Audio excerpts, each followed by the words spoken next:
21 მარტს თბილისში შაბათის ტრადიციული მარში, 22 მარტს კი ქუთაისში დაგეგმილი აქცია აღარ გაიმართება. საპროტესტო საზოგადოებამ გადაწყვეტილება საქართველოს კათოლიკოს პატრიარქის გარდაცვალების გამო მიიღო. უწყვეტი პროევროპული პროტესტის მონაწილისა და ერთ-ერთი ორგანიზატორის ტატო ქელბაქიანის თქმით, ამ ნაბიჯით ისინი პატრიარქის გარდაცვალებით გამოწვეულ წუხილს უერთდებიან. საპროტესტო საზოგადოება ადამიანები, ვინც ვართ წინააღმდეგობაში ჩართული, ცხადია უერთდებით ქართველი ერის ზოგადად ამ წუხილს, ამ ძიმარს.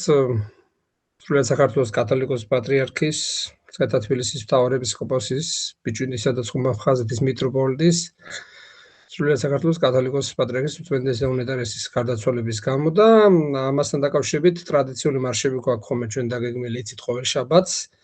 ასევე გქონდა დაგეგმილი კვირას ქუთაისში მსვლელობა, ეს მსვლელობები გავაუქმეთ და თუმცა შემდეგ კვირიდან ტრადიციული მსვლელობები ჩვეულებრივ რეჟიმში გაგრძელდება.